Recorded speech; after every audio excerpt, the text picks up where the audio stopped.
Please get ready for the passage.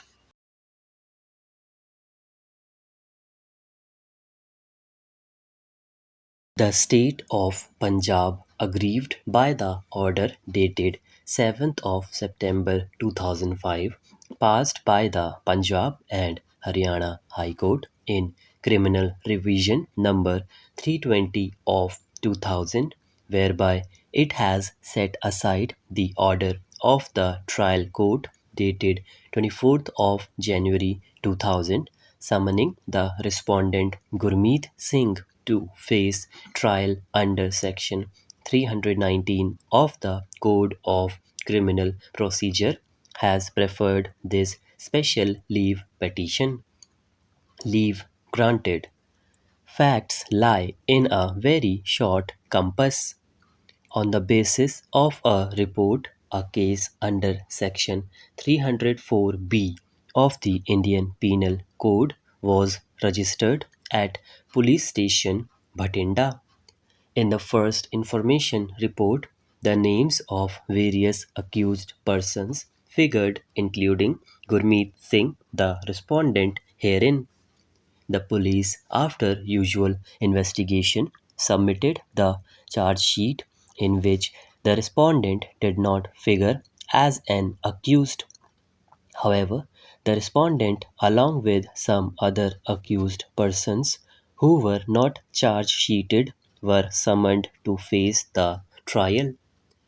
They challenged the said order before the High Court in Criminal Miscellaneous Number 1584 of 1999, and the High Court by its order dated 25th of February 1999 set aside the order summoning those accused persons, including the respondent, but while doing so gave liberty to take recourse to the provisions of Section 319 of the Code of Criminal Procedure, hereinafter referred to as the Code, at an appropriate stage of the trial.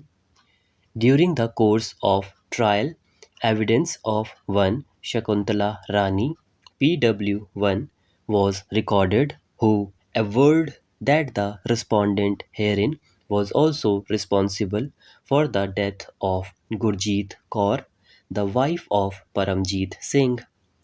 Thereafter, an application was filed by the prosecution for summoning aforesaid Gurmeet Singh and other accused persons before the trial court in exercise of the power under Section 319 of the Code.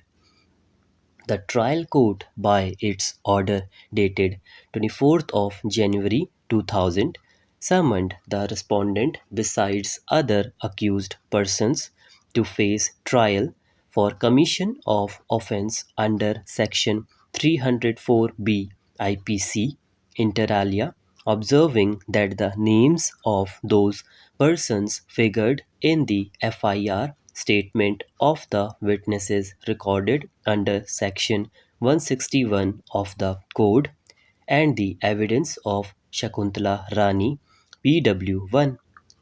Respondent challenged the aforesaid order in a revision application filed before the High Court, inter alia, on the ground that he cannot be tried for offence under Section 304B of the Code because he is not a relative of the husband of the deceased.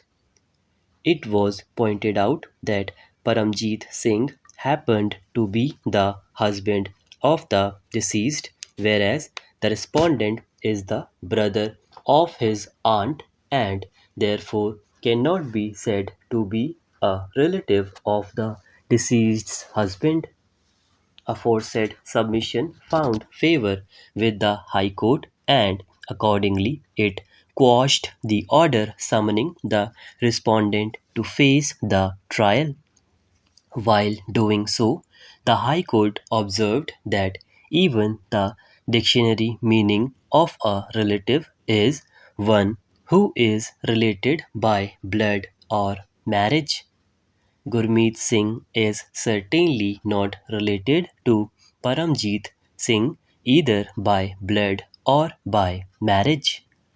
Gurmeet Singh would not fall in the category of relative of the husband.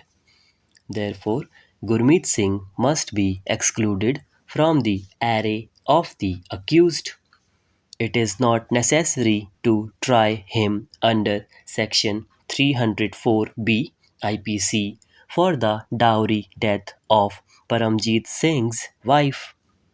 Mr. Madhukar, learned Additional Advocate General, appearing on behalf of the state, submits that the High Court erred in holding that the respondent is not a relative of the husband of the deceased.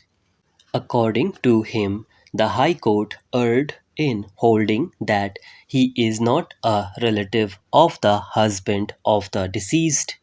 Mr. Singh, learned counsel appearing on behalf of the respondent, however, submits that the respondent cannot be said to be related to the husband of the deceased in any manner and therefore cannot be prosecuted for offence under Section 304B of the IPC.